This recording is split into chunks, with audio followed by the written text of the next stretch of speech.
losing weight rapidly, only to pile it all back on again. Yo-yo dieting is a trap many fall into. A survey in 2014 found 60% of yo-yo dieters will try up to 20 diets in their lifetime, and you don't have to be losing and gaining huge amounts of weight to be a yo-yo dieter, but the weight gain and loss occurs over weeks and months, rather than years. A study presented last week at the American Heart Association's scientific sessions found it could also harm the heart, and the risk increases the more often you try and fail to keep weight off. This is particularly worrying since we know many yo-yo dieters have been on multiple failed diets, each time regaining more weight than they lose, says Rebecca McManaman of the British Dietetic Association. Here the experts explain why yo-yo diets are bad news. You'll put weight on even faster. Studies show the body strives to maintain its weight at a set point. The body will protect itself against weight loss during a period of calorie restriction, which is probably an evolved protection mechanism, says Rebecca McManaman. It also means people don't suddenly gain weight if they overeat for short periods. However, in protracted periods of starvation, weight loss does occur, and your body gets used to functioning at a lower energy level, she explains. Unfortunately, this resets the metabolism, so when you start eating normally again, you will put on weight more quickly. Muscle loss is another problem. We need muscle to burn calories.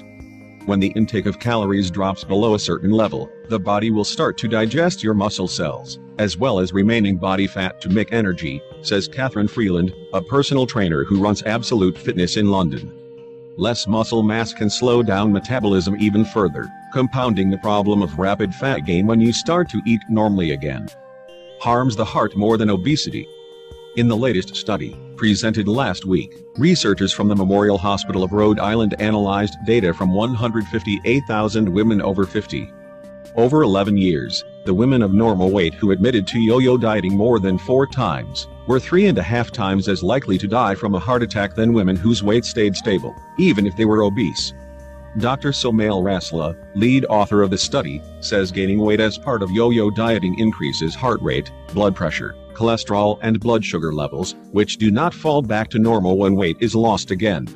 If these cycles keep repeating, these health problems worsen over time, putting strain on the heart.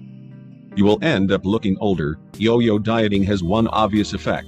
Constantly losing and regaining weight can leave permanent stretch marks and sagging and drooping skin. This depends on how much weight you gain and lose, how often, and also your age and the elasticity of the skin, but it is a common issue, says Dr. Nick Lowe, a consultant dermatologist in Harley Street, London. Older women with less elastic skin will be more prone to sagging. Quick weight gain followed by rapid weight loss puts more strain on skin than gradual weight change.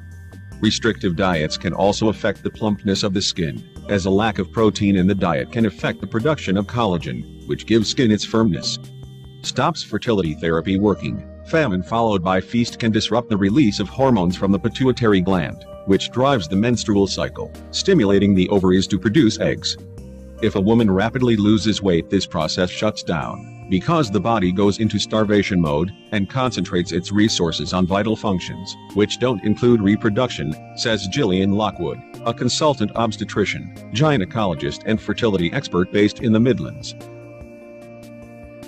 Unfortunately, according to Dr. Lockwood, many overweight women who want IVF on the NHS are told that they have to lose weight in order to qualify for the free treatment, and this can encourage crash dieting. If a woman is 6st overweight, it will take her a year or more to lose that safely, but many women and their partners feel a sense of urgency. Not surprisingly, they may dramatically cut their calorie intake, sometimes down to 400 calories a day. And women who rapidly lose weight to reach the necessary BMI have very poor outcomes when it comes to getting pregnant, as the IVF is unlikely to work. This applies only to crash dieters. Bad news for your bones. Yo-yo dieting does seem to affect bone density, although the jury is still out as to whether yo-yo dieting or periods of restrictive dieting is the problem. Our bone is constantly being broken down, absorbed into the body and replaced.